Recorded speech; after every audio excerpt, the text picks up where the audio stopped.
Sang Pantara Ratri among cipta pukula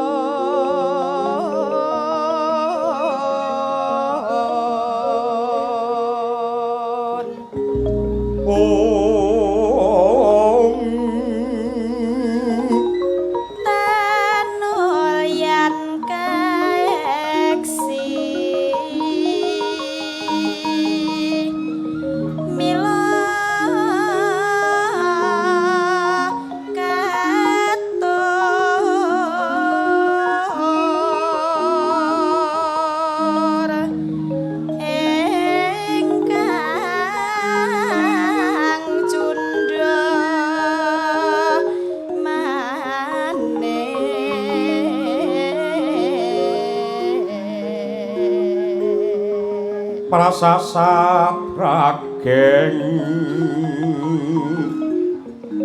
ulun kang sumambah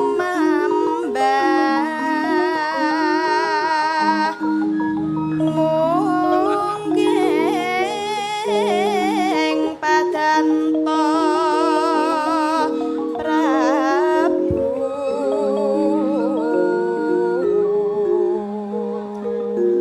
yang kagungan to sing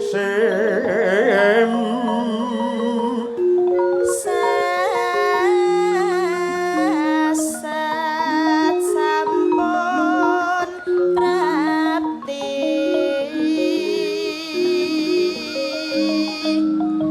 katanas tapu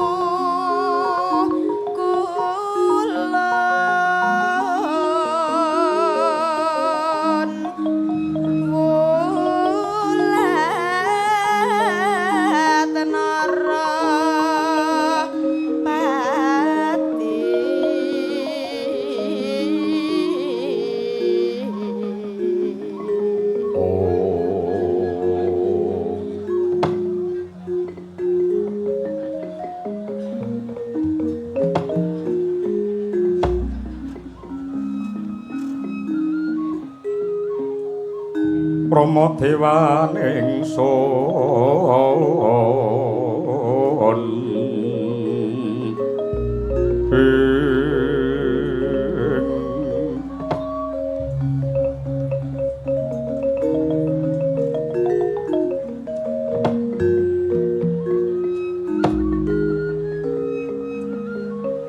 prayogane ripalungguhan iki mengkene wae putu magapokan anak Prabu Salyamati ing nandhang gerah upamane kaki Prabu Baladewa klawan kaki Prabu Duryudana Gidhuh Kesruh kang dadi penggalihe memper merga pancen Prabu Salya kuwi mara sepuhmu. Nah ripalungguhan iki pun eyang tak nekseni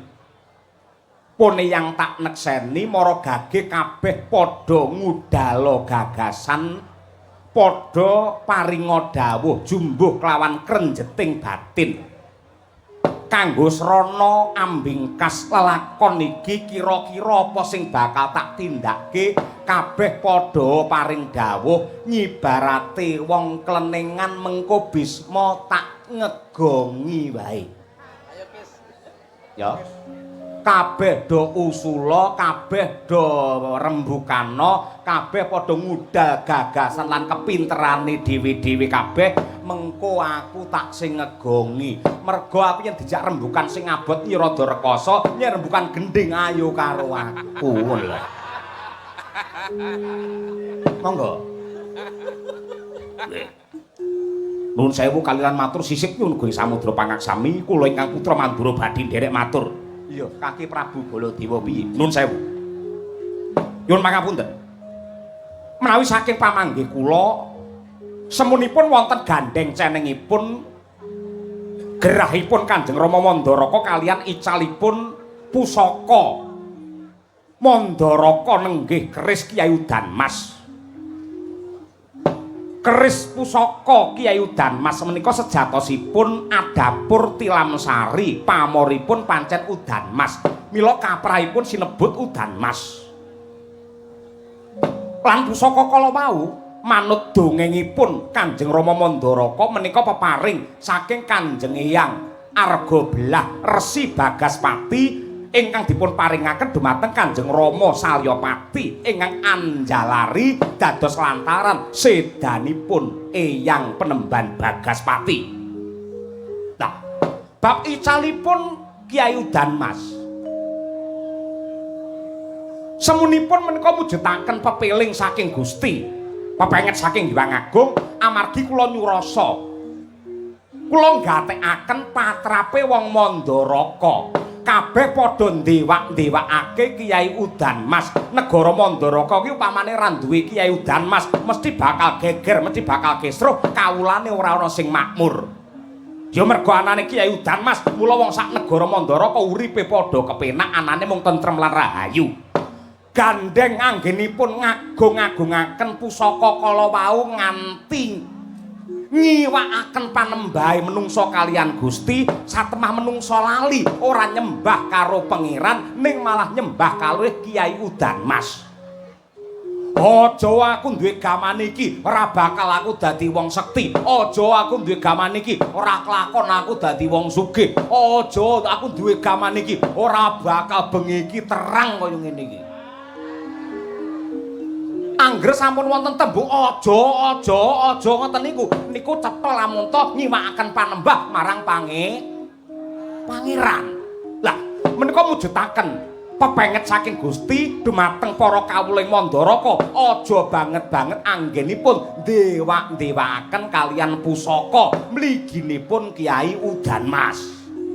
Menika namung piranti, menika namung lantaran, menika ugi damelanipun para empu ing jaman rumuhun ingkang kedadipun kurmati ning aja nganti disembah.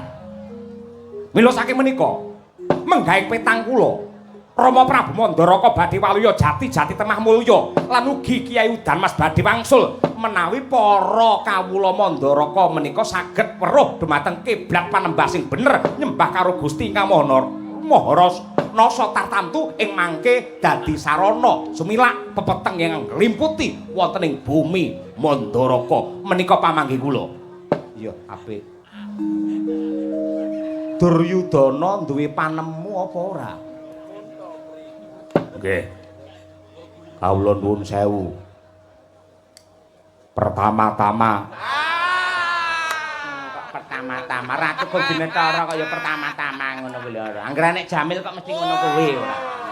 Mun aku ora. Pun pangapunten.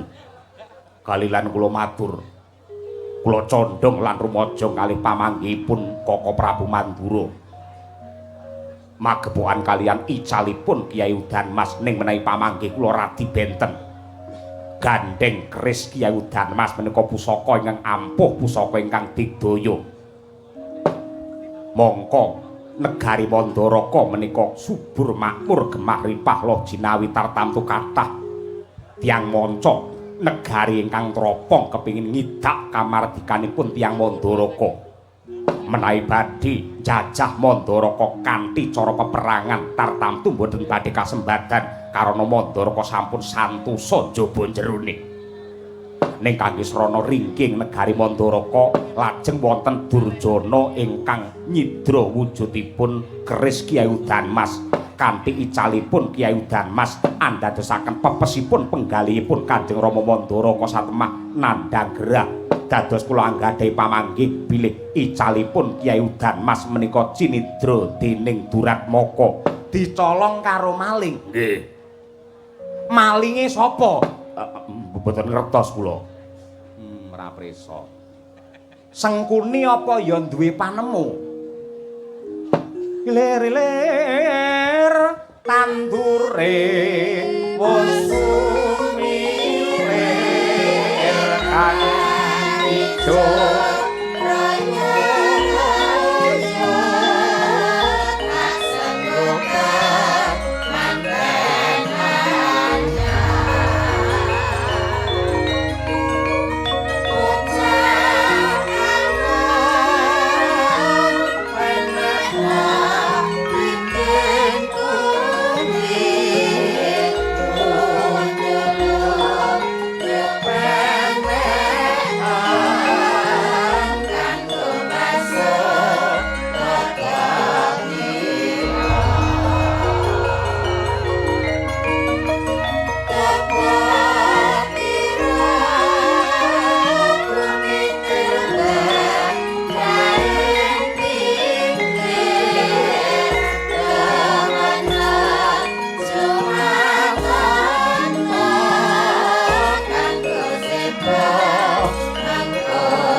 kula beteni anak Prabu Mandura ingkang dahan kinormatan, anak Prabu Duryudana ingkang dahan kinormatan lan ugi Kakang Durna ingkang tansah kula tresnani.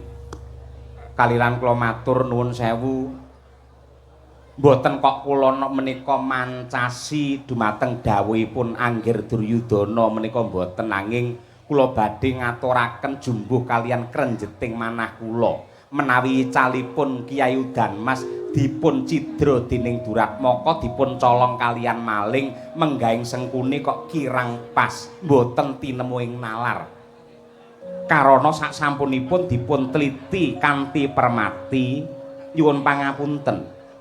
Mboten wonten tanda-tanda bata tinumpuk godhong layu tilase suku lan jebole kori gedhong pusaka Mandaraka dados menggawe sengkuni mboten dipun colong dening Duratmaka. Yen kanggene kula tetep badhe dipun colong Duratmaka maling sakniku pinter-pinter paman.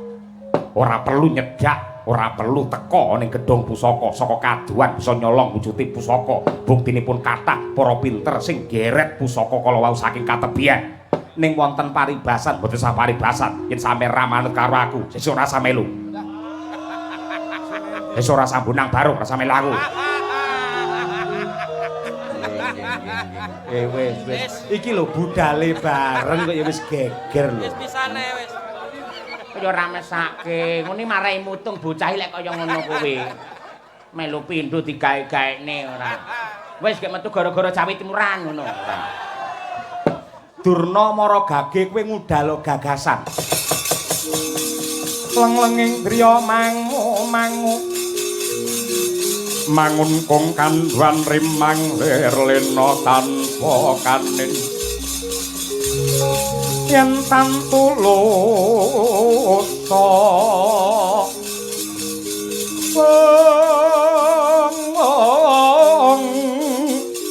mengku sang Hyang Utama mangkono